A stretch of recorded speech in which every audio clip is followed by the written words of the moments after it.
क्या आपने कभी सोचा है कि सच्ची भक्ति की शक्ति क्या होती है? यह कहानी है गोवर्धन की, एक भोले भाले ग्वाले की, जिसने अपनी निष्ठा और प्रेम से बांके बिहारी जी को स्वयं दर्शन देने पर मजबूर कर दिया। एक ऐसा युवक जिसके पास न परिवार था, न अपना कोई ठिकाना, फिर भी उसकी भक्ति ने भगवान से रिश्ता जोड़ा, जिसे स्वयं भगवान ने निभाया। तो आइए इस अनोखी और प्रेरणादायक कथा के साथ आप और हम इस अद्भुत आध्यात्मिक यात्रा पर चलें।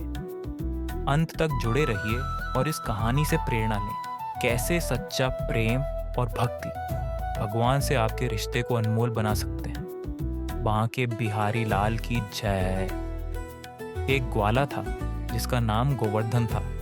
वह बचपन से ही दूसरों पर आश्रित था, क्योंकि उसके पास ना माँ थी, ना पिता और ना ही कोई परिवार। लेकिन उसके भोले स्वभाव और निश्चल हृदय ने गांव वालों के दिलों में खास जगह बना ली थी। गांव के लोग उससे बहुत स्नेह करते थे और वह उनका प्रेम अपने काम से चुकाता था, सबकी गायों को जंगल में चराने ले जाकर। गांव में एक बूढ़ी महिला थी जिसे वह बड़े स्नेह से काकी कहता था। काकी ने एक दिन गोवर्धन से कहा, बेटा, मैं वृंदावन जा रही हूँ। तुम तो हमेशा बांके बिहारी की बातें किया करते हो। क्या तुम मेरे साथ चलोगे? अगर चलना हो तो तैयार हो जाओ। ये सुनते ही गोवर्धन की आंखें चमक उठीं। उसका दिल मानो खुशी से उछलने लगा। बचपन से ही उसकी यह हसरत थी कि वह भी बांके बिहारी के दर्शन करे। उसने काकी से कहा, काकी, यह तो मेरे लिए जीवन की सबसे बड़ी खुशी होगी। उसकी आवाज में भक्ति का रंग और आंखों में श्रद्धा का आभास चमक रहा था। आखिरकार काकी और गोवर्धन ने वृंदावन की यात्रा शुरू की। जैसे ही वे वृंदावन पहुंचे, गोवर्धन ने ठाकुर जी के दर्शन किए। उन दर्शन का प्रभाव ऐसा था मानो गोवर्धन के शरीर के सारे रोम रोम जीवंत हो उठे हों। उसने महसूस किया कि ठाकुर जी उसके सामने खड़े होकर मुस्कुरा रहे थे। उसकी आंखों में आंसू छलक पड़े। तभी उसे ऐसा प्रतीत हुआ मानो ठाकुर जी कह रहे हों, आ गया मेरा गोवर्धन, मैं कब से तेरी प्रतीक्षा कर रहा था। मैं गाय चराते चराते थक गया हूं, अब से तुम मेरी गायों की देखभाल करना।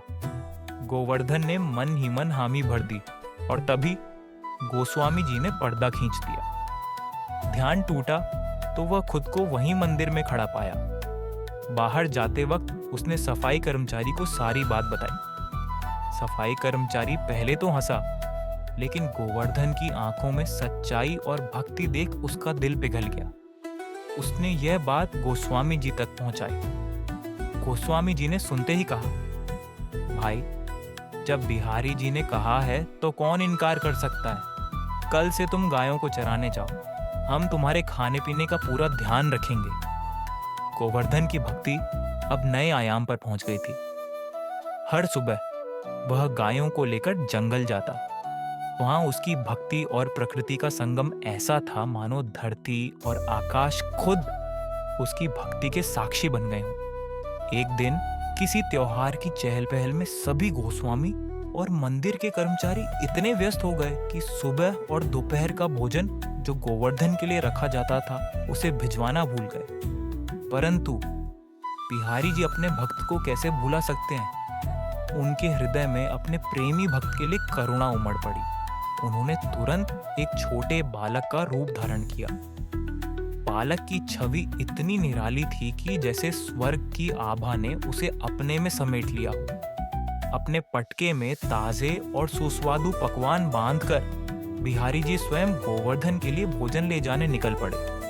जब गोवर्धन ने दूर से उस बालक को आते देखा तो उसके थके हुए हृदय में अचानक अद्भुत स्फूर्ति जाग उठी। बालक का दिव्य तेज और मुस्कान ऐसी थी जैसे स्वयं भगवान उसे सांत्वना देने आए हों।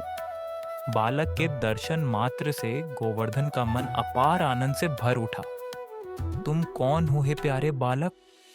उसने हिचकते हुए पूछा। उसकी आवाज में विस्मय और भक्ति गूंज रही थी। बालक मुस्कुराते हुए बोला, मेरा नाम बिहारी है। आज सब अपने काम में व्यस्त हैं, तो मैंने सोचा कि मैं स्वयं तुम्हारे लिए भोजन ले आऊं। तुम्हारे भूखे रहने का विचार मुझे सहन नहीं हुआ। अब बातें कम करो और भोजन कर लो। बालक के इन शब्दों में एक दिव्य मिठास और स्नेह छलक रहा था। गोवर्धन का कंठ भर आया। उसने हाथ जोड़कर बालक को प्रणाम किया और फिर भोजन की ओर देखा। उस भोजन से सुगंध ऐसी आ रही थी जैसे वह साक्षात स्वर्ग का प्रसाद हो। हर कौर लेते ही गोवर्धन महसूस कर रहा था कि वह सिर्फ अपने शरीर को नहीं, अपनी आत्मा को तृप्त कर रहा है। उसने अपने जीवन में कभी ऐसा स्वादिष्ट भोजन नहीं किया था। शाम को जब वह गायों को लेकर गांव लौटा तो गोस्वामी जी को याद आया कि वे गोवर्धन को खाना देना भूल गए थे। वे व्याकुल होकर उससे माफी मांगने पहुंचे, लेकिन गोवर्धन ने भाव विभोर होकर कहा, नहीं गोस्वामी जी, आपने तो मुझे आज सबसे स्वादिष्ट भोजन भिजवाया। एक छोटा बालक बिहारी नाम का आया था। उसने मुझे यह कपड़े में रोटियां और पकवान दी। देखिए, वह कपड़ा यहीं छोड़ गया है। जब गोस्वामी जी ने वह कपड़ा देखा तो उनके हाथ कांप उठे। उनके चेहरे पर आश्चर्य और श्रद्धा का संगम था। उन्होंने कांपते हुए स्वर में कहा, यह तो बांके बिहारी जी का वस्त्र है। सुनते ही वे गोवर्धन के चरणों में गिर पड़े। उनकी आंखों से आंसू थमने का नाम नहीं ले रहे थे। फूट फूट कर रोते हुए उन्होंने कहा, धन्य हो गोवर्धन, ये तो बिहारी जी की कृपा है। वह तो अपने भक्तों से कभी भी मुंह नहीं मोड़ते। यह क्षण वहां उपस्थित सभी के लिए अनंत प्रेरणा का स्रोत बन गया। बिहारी जी ने एक बार फिर साबित कर दिया कि जब भक्त सच्चे प्रेम और भक्ति से उन्हें पुकारते हैं तो वे स्वयं अपने भक्त की सहायता के लिए आ जाते हैं। तो यह थी गोवर्धन की कहानी, उसकी सच्ची श्रद्धा और निष्कलंक भक्ति की, जिसने स्वयं बांके बिहारी जी को अपने भक्त के लिए प्रकट होने पर विवश कर दिया। इस कथा से हमें यही सीखने को मिलता है कि भगवान अपने भक्तों की कभी अनदेखी नहीं करते। जब प्रेम, भक्ति और विश्वास सच्चे हों तो वह प्रभु से एक ऐसा अटूट रिश्ता बना देते हैं जिसे स्वयं भगवान निभाते हैं। हम अपने जीवन में कितनी भी कठिनाइयों से क्यों ना गुजरे, यदि हमारी श्रद्धा अडिग और प्रेम सच्चा हो तो भगवान हमेशा हमारे साथ खड़े होते हैं। गोवर्धन की ये कथा हमें प्रेरणा देती है कि भक्ति में न कोई सीमा है, न कोई शर्त। बस सच्चे दिल से भगवान को पुकारिए और वे आपकी हर पुकार का उत्तर देंगे। यदि आपको ये कथा प्रेरणादायक लगी हो तो इसे अपने मित्रों और परिवार के साथ जरूर साझा करें। हमारी कोशिश है कि ऐसी ही और भी कहानियों से आपका मन भक्ति और प्रेम से भर सके। अगले वीडियो में फिर मिलते हैं, तब तक के लिए जय श्री कृष्ण।